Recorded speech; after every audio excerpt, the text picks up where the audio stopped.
Bia, o que vocês acham que uma boa crônica deve ter? Quais são os elementos que vocês acham que uma boa crônica deve ter? Eu acho que fluidez. Crônica tem que ser fluida, tem que ser rápida, não pode estender muito, não dá para criar cenário muito prolongado, não dá para aprofundar muito no personagem, então ela tem que ir mais ali no fato, né, no que é que você está tratando ali, e deixar que o leitor construa esses outros elementos a partir de alguns outros elementos que você vai dando ali do personagem, do próprio cenário e tudo mais, né? E tem que ser papum mesmo, tem que ser rápida. E tu, Ana, o que tu acha? Eu concordo com a Jordana e acho que a linguagem tem que ser adequada também, uma linguagem bastante objetiva e que dialogue facilmente com o público. E falar de coisas que possam ser, como você falou antes, individuais e universais. Algo que possa ser tão meu ou de alguém de quem eu estou falando, como de um bocado de gente por aí. Então, acho que essa proximidade com o leitor é bacana. Eu acho que sim, eu acho que tem que conversar com o leitor, assim, eu acho que uma boa crônica, ela tem que tocar o leitor de alguma forma. Acho que a gente tem que conseguir entender o que o nosso leitor vai sentir, né, ao ler aquilo ali, ao revivenciar aquela situação. Acho que é por aí o caminho. E também, assim, um frescor, né? Porque ninguém inventa pólvora hoje em dia, né? Mas o olhar do cronista sobre algo que já foi falado outras vezes, mas a gente tem que procurar um frescor, uma novidade no que a gente vai dizer. Acho que uma leveza também, né? A crônica é essa coisa da leveza também, né? Ela é leve, ela é um texto leve. Isso. Não é para tanto aprofundamento. Ela, ainda que seja uma crônica reflexiva, é uma reflexão dessa que você bate o olho, se identifica. E, então, por exemplo, eu estou aqui na casa dos 50, escrevo um pouco sobre a mulher de 50 anos, na vida, na cidade grande e tudo mais. E é isso, leu, se identificou, enxergou nesse, naquele coisa, mas não é tanto para aprofundar, para trazer um drama, para se estender tanto, né? Numa linguagem que dialogue com o tema também, né? Então, a crônica é efêmera, então eu preciso pensar numa linguagem de hoje, porque se eu trato de um tema que é de hoje, não dá para eu tratar esse tema de hoje com uma linguagem muito tradicional, muito de outra época, né? Acho que a linguagem é bem importante. A Bia tem uma outra. A Karina falou aqui, ó, que também ela se inspira com algo que uma criança fala. Eu acho que sim, eu acho que, né, entra dentro dessa ideia de vivência, daquilo que a gente está escutando. Fiz uma hoje sobre uma criança rezando o Pai Nosso. Fiz uma Olha hoje, aí. que ela troca, uma palavra que ela troca no Pai Nosso, que faz muito sentido.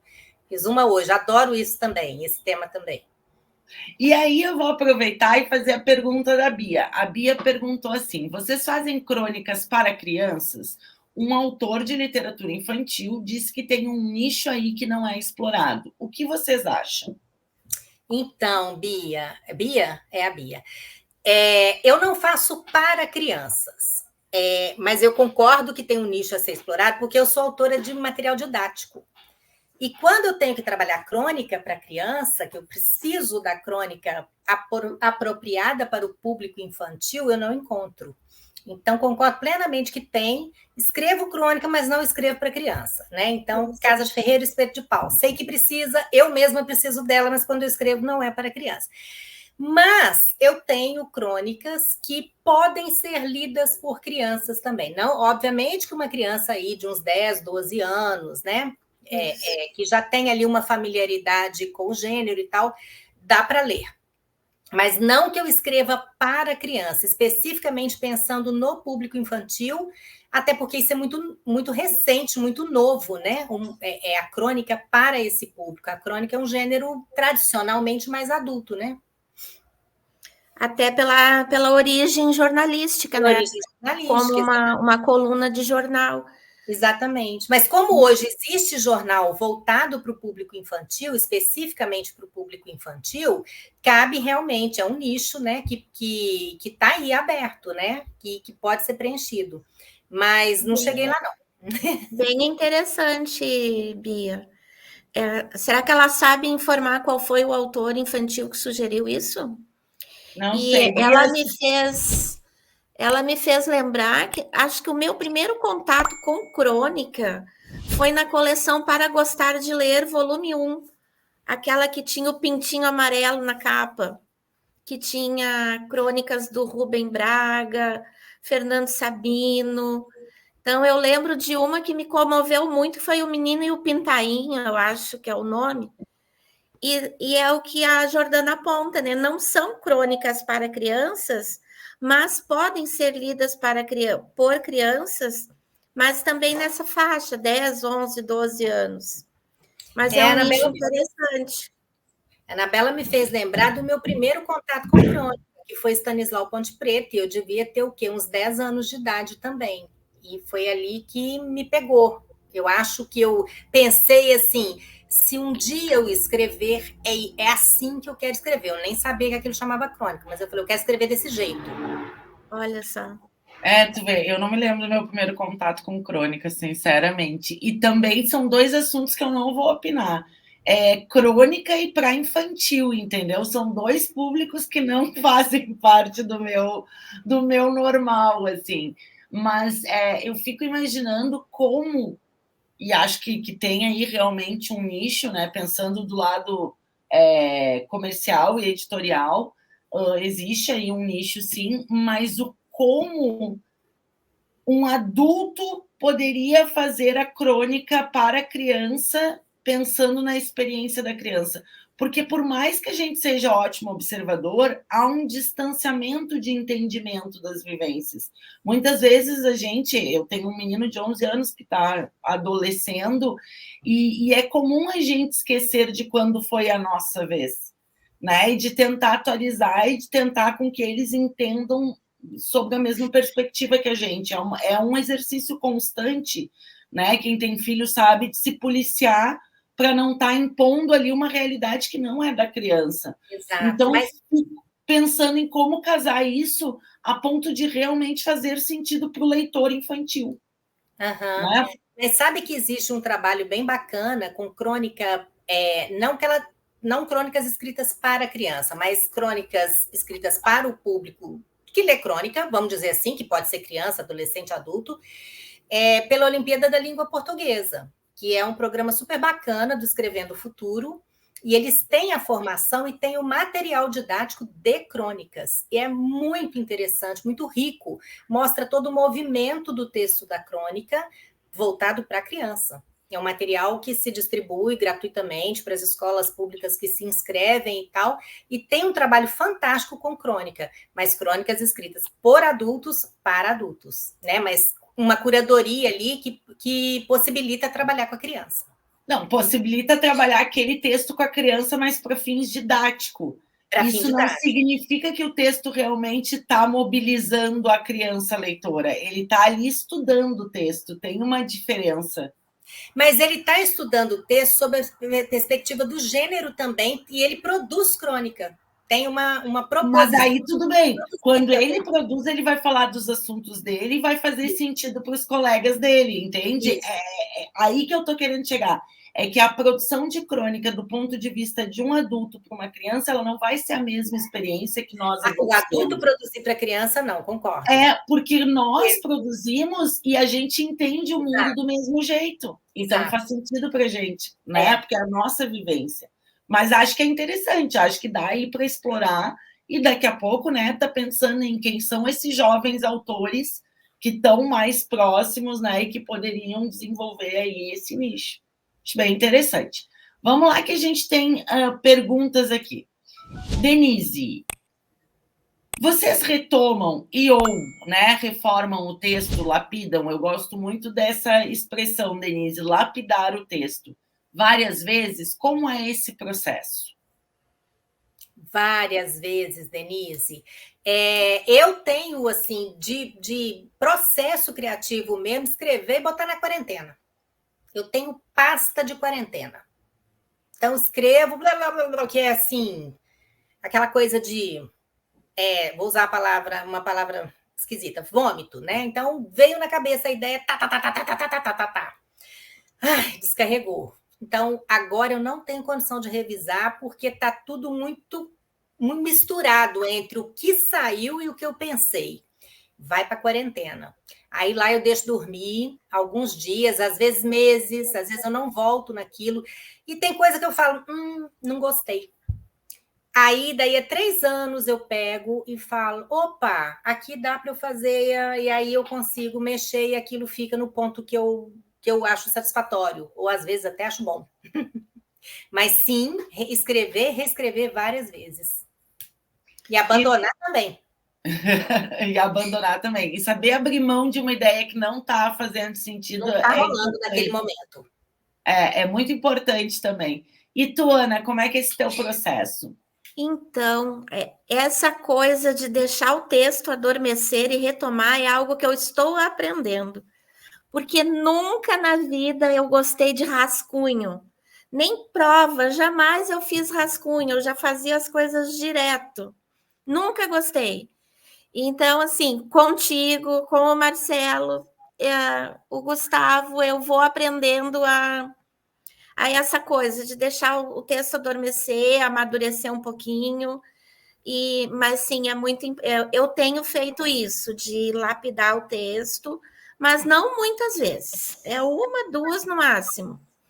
Eu vou lá, corto o que eu julgo necessário, mas também não tenho problema algum em cortar. Acho que pode ser até divertido, libertador, cortar algumas coisas. É bem interessante isso. Eu acho que é importante, Denise, falar que cada um de nós vai ter o seu processo, tá? E que a gente precisa testar formas diferentes para ver aquele que fica mais confortável para a gente. Porque revisão e lapidação não é uma fórmula, não tem uma técnica pronta, tem algumas dicas que podem te ajudar. Então, vou te dar algumas, né, que vai servir aí para o pessoal também. Primeira delas, deixa o texto descansar. Ou, aliás, vamos voltar antes, né? Como disse a Jordana, a primeira versão do texto ela é um vômito.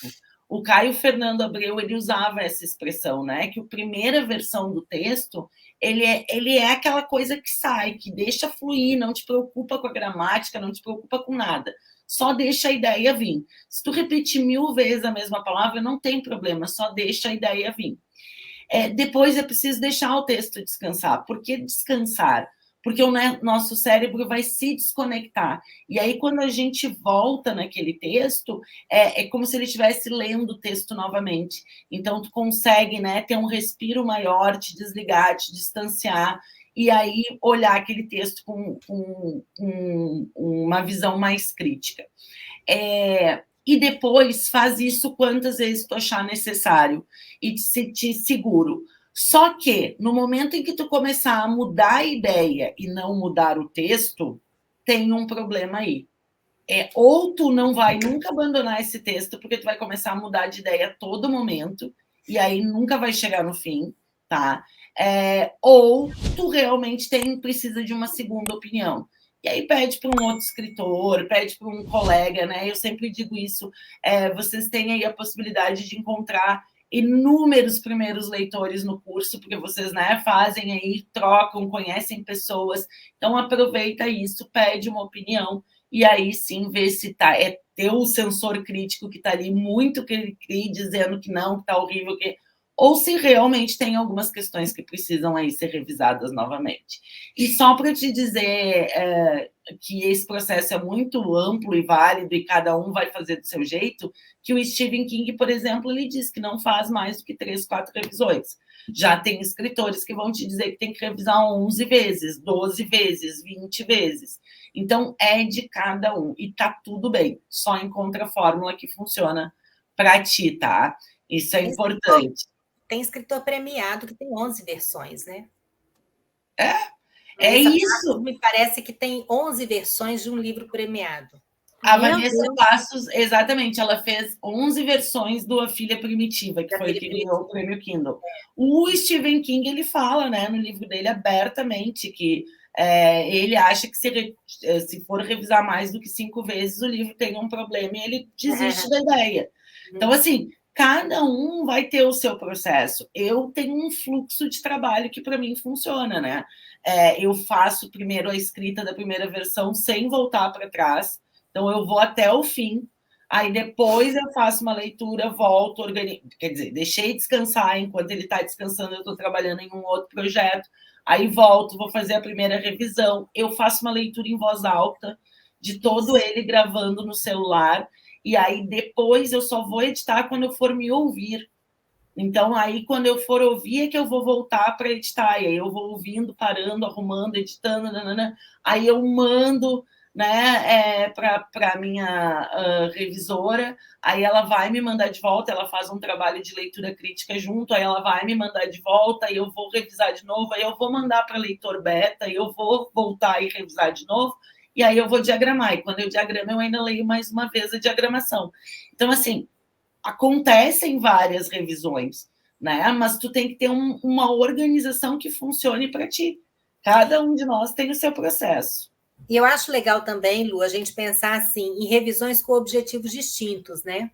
Então, numa revisão, você olha mais uma questão que é de coerência mesmo, se aquilo está coerente e se você está usando os elementos coesivos mais adequados para aquele texto e tal.